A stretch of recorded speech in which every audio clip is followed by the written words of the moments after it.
ಓಂ ನಮೋ ಭಗವತೆ ವಾಸುದೇವ. ಎಲ್ರಿಗೂ ನಮಸ್ತೆ. ಇವತ್ತು ವಾಸುದೇವ ಆಸ್ಟ್ರೋ ವರ್ಲ್ಡ್ ಯೂಟ್ಯೂಬ್ ಚಾನಲ್ಗೆ ನಿಮ್ಗೆಲ್ಲ ಸ್ವಾಗತ. ಇವತ್ತಿನ ವಿಚಾರ ಏನಪ್ಪಾ ಅಂದ್ರೆ ಅತ್ತೆ ಸೊಸೆ ಗಲಾಟಿ ಸಮಸ್ಯೆ. ಈ ಸಮಸ್ಯೆ ಈ ಕಾಲದಲ್ಲ, ಜನ್ಮಾಂತರದಿಂದ ಬಂದಿರುವಂತ ಸಮಸ್ಯೆ ಆಗಿರುತ್ತೆ. ಇದು ನಮ್ಮ ಒಂದು ಜಾತಕದಲ್ಲಿ ಏನ್ ಕಾಂಬಿನೇಷನ್ಸ್ ಇದ್ರೆ ಈ ಸಮಸ್ಯೆ ಆಗ್ತಾ ಇರುತ್ತೆ, ಮತ್ತೆ ಪರಿಹಾರ ಏನು ಅನ್ನೋದು ಪ್ರತಿಯೊಬ್ಬರಿಗೊಂದು ಚಿಂತೆ ಆಗಿರುತ್ತೆ.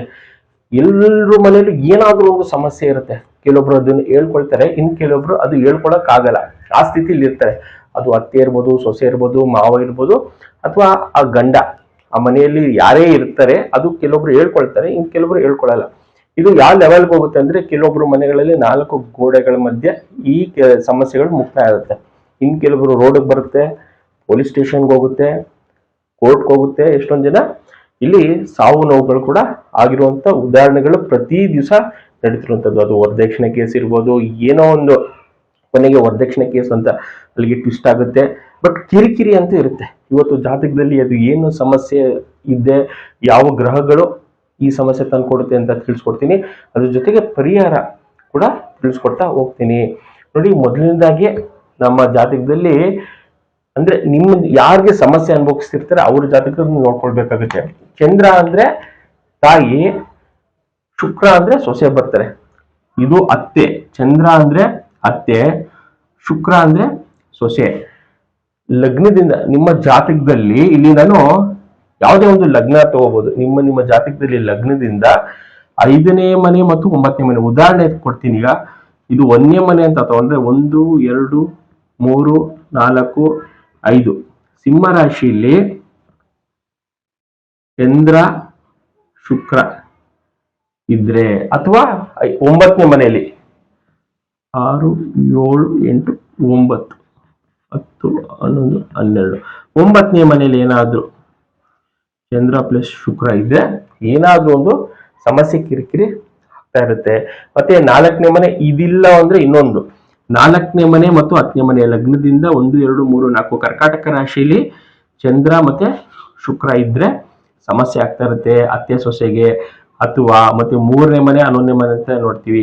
1, 2, 3ನೇ ಮನೆ ಮತ್ತು 11ನೇ ಮನೆಯಲ್ಲಿ ಕೂಡ ಚಂದ್ರ ಮತ್ತೆ ಶುಕ್ರ ಇದ್ರೆ ಅತ್ತೆ ಸೊಸೆಗೆ ಗಲಾಟೆ ಆಗ್ತಾ ಇರುತ್ತೆ.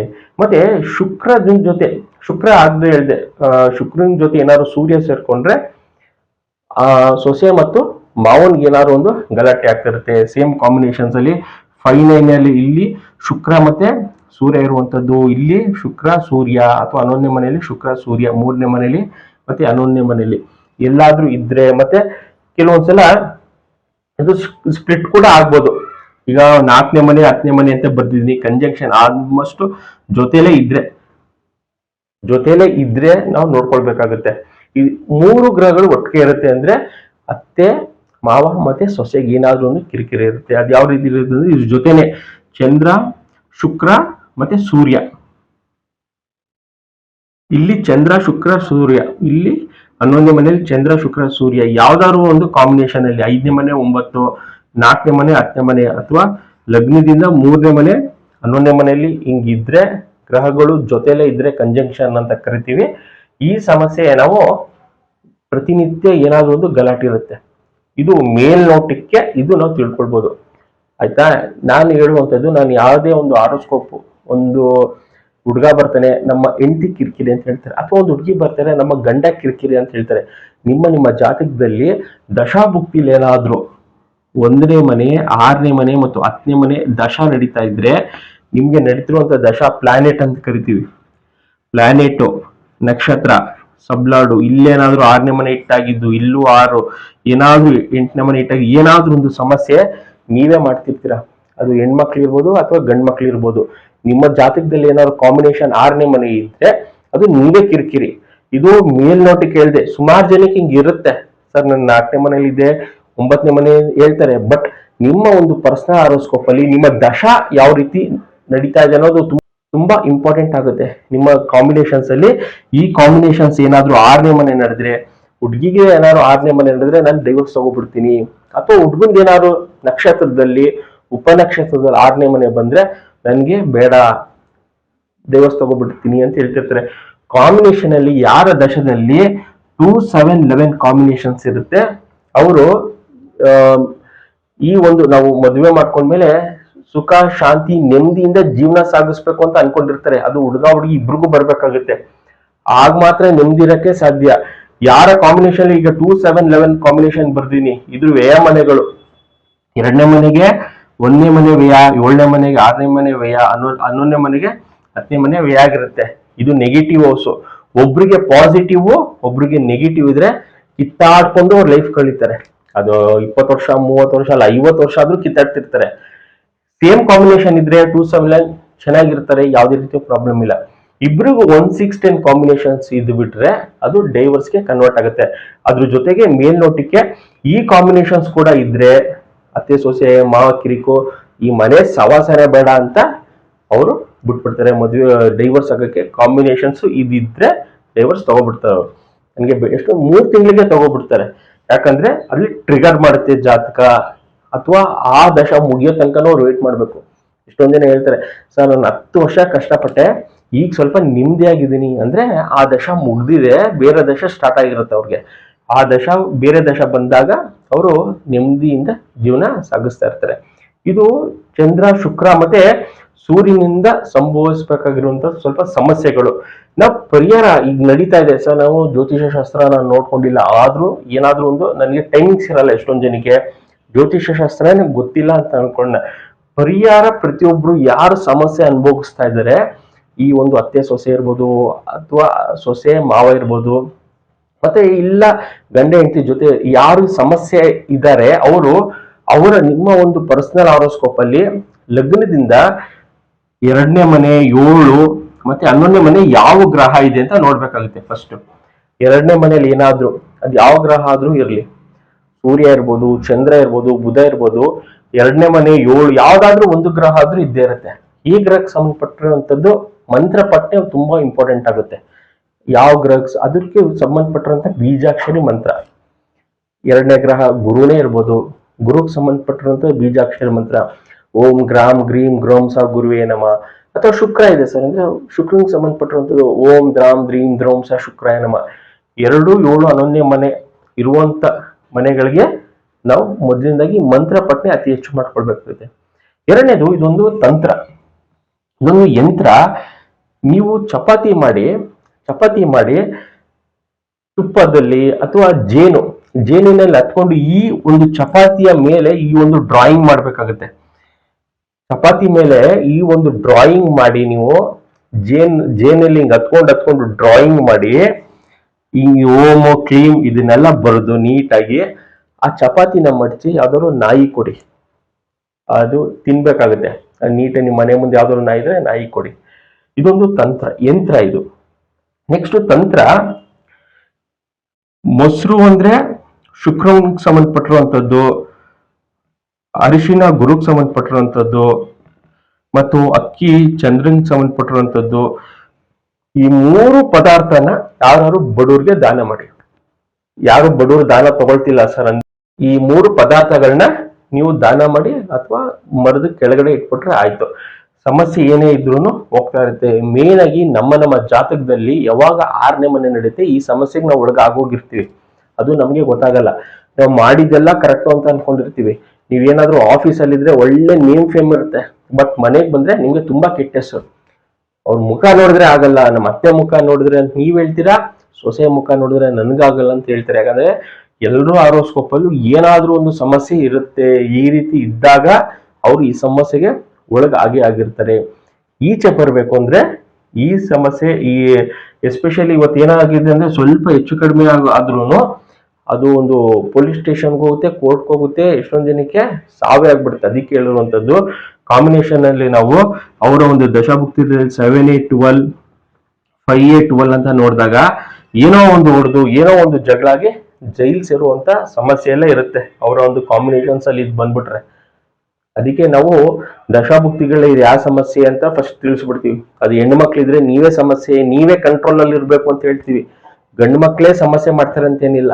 ಹೆಣ್ಮಕ್ಳು ಆದ್ರೂ ಕಾಂಬಿನೇಷನ್ಸ್ ನೆಗೆಟಿವ್ ಬಂದಾಗ ಅವರು ನೆಗೆಟಿವ್ ಆಗಿರ್ತಾರೆ. ಗಂಡು ಮಕ್ಳಲ್ಲೂ ಕೂಡ ನೆಗೆಟಿವ್ ಕಾಂಬಿನೇಷನ್ಸ್ ಬಂದಾಗ, ಅದ್ರ ದಶಾ ಬಂದಾಗ ಅವರು ಕೂಡ ಸಮಸ್ಯೆ ಒಳಗಾಗಿರ್ತಾರೆ.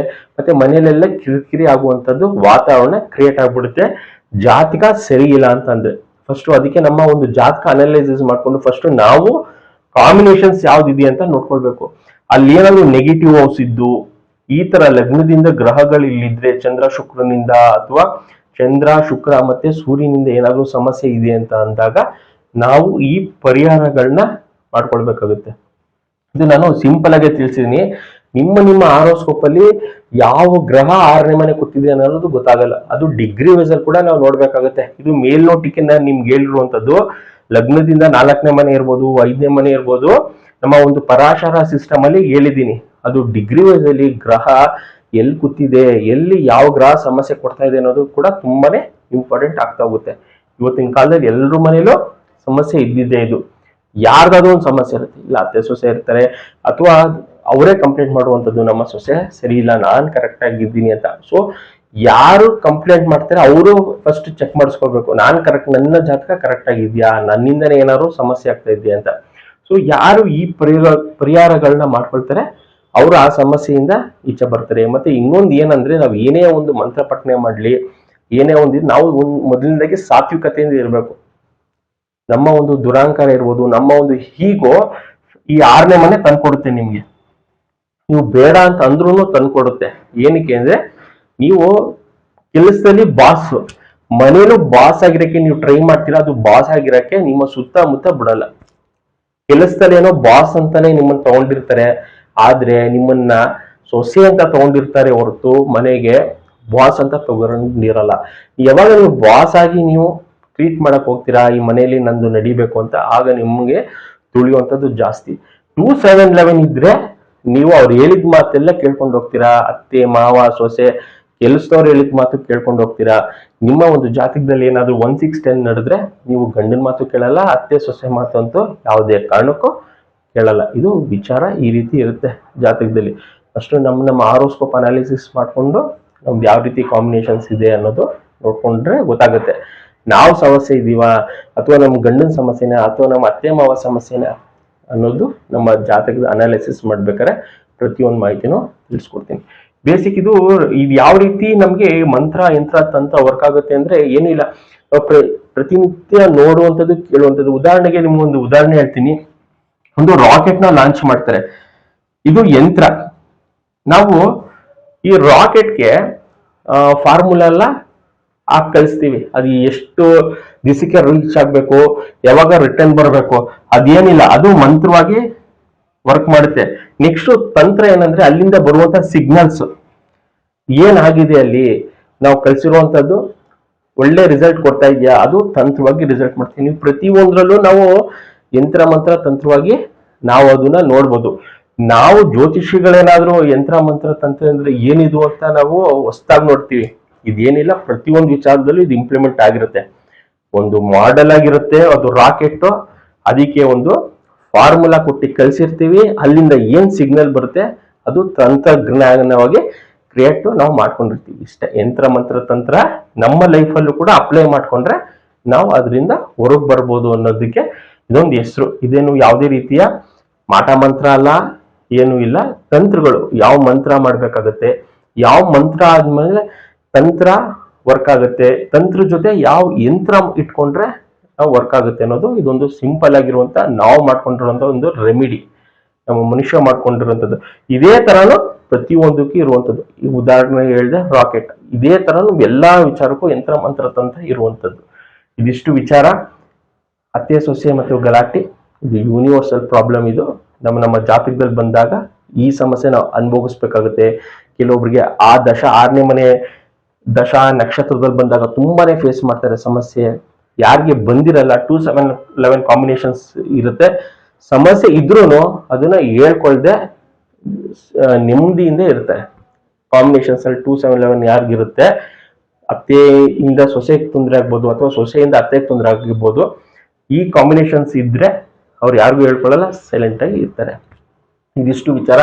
ಯಾರು ವಾಸುದೇವ ಆಸ್ಟ್ರೋಗೋಲ್ಡ್ ಯೂಟ್ಯೂಬ್ ಚಾನಲ್ ಸಬ್ಸ್ಕ್ರೈಬ್ ಮಾಡ್ಕೊಂಡಿಲ್ಲ, ಮಾಡ್ಕೊಳ್ಳಿ. ನಾನು ಹಾಕುವಂತ ವಿಡಿಯೋಸ್ ನಿಮ್ಗೆ ರೀಚ್ ಆಗುತ್ತೆ. ಮತ್ತೆ ಈ ನನ್ನ ಚಾನಲ್ ಅಲ್ಲಿ ದೋಷ ಕಾಟ ಅವೆಲ್ಲ ಏನಿರಲ್ಲ. ನಿಮ್ಗೆ ಏನು ಸೈಂಟಿಫಿಕ್ ಆಗಬೇಕು ಆ ಇನ್ಫಾರ್ಮೇಶನ್ ಅಪ್ಲೋಡ್ ಮಾಡ್ತಾ ಇರ್ತೀನಿ. ಇದು ಇವತ್ತಲ್ಲ ನಾಳೆ ನಿಮಗೆ ತುಂಬಾ ಹೆಲ್ಪ್ಫುಲ್ ಆಗುತ್ತೆ. Thank you.